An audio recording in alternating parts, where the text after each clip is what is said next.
So tara mga idol, pag-usapan natin yung naging game to nga po ng Yokohama at ng A Tokyo at kung bakit nga po natalo ang team ni Kai Sotto sa game. Well, bago tayo magpatuloy mga kaibigan, please don't forget na maputol like and subscribe and pahit na rin ng notification bell. Maraming salamat po. Well mga kaibigan, very obvious yung nangyari nga po sa first half ng game.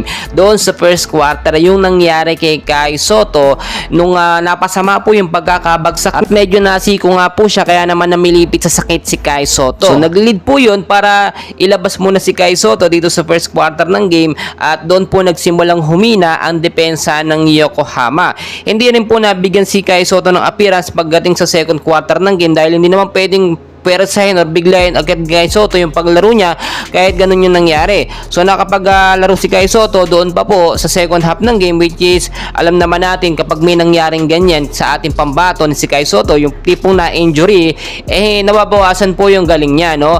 Or yung paglalaro niya. Yung depensa ni Kai Sotto sa first half okay naman, pero nung nangyari yung injured na yun, muntik na pasama si Kai Sotto, humina pagdating sa second half ng game. So kung makikita nyo, talagang hirap na hirap depensahan ng Yokohama yung game kapag walang Kai Sotto.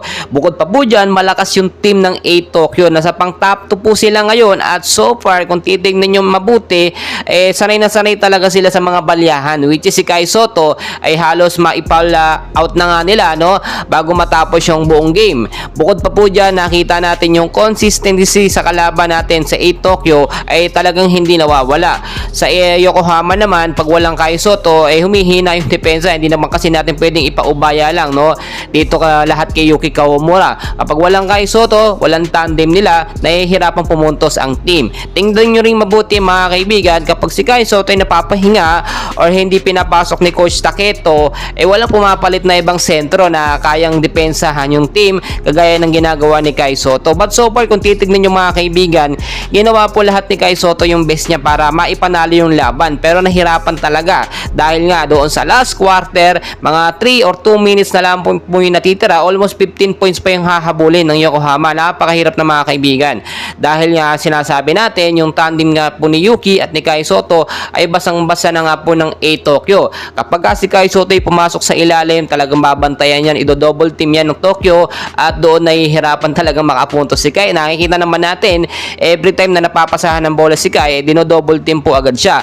Nung game 1, maganda yung stats ni Kai, no? Naka 28 points nga po siya, pero ngayon nakita natin medyo mababa yung puntos ni Kai mga kaibigan dahil nga po doon sa nangyari sa first quarter ng game. Pero maipagmamalaki pa rin natin ang ating pambato dahil talagang ginawa niya yung best niya para manalo yung team. Kung titignan nyo mga kaibigan, si Kai Sotto nakapagdala ng 11 points, 3 rebounds at 1 steal, no? At kahit tatambakan ng Yokohama, magandang performance naman na naipakita or naipamalis ng ating pambato na si Kai Sotto. Sa next game, no, sa mga susunod, no, may pag-asa pa.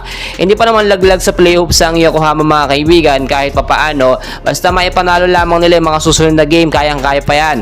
At yung sistema, kailangan medyo baguhin na ni Coach Aoki Taketo dahil laging nababasa ng kalaban. Well mga kaibigan, marami pa tayong kaganapan, and please don't forget to like and subscribe for more Kai Sotto update.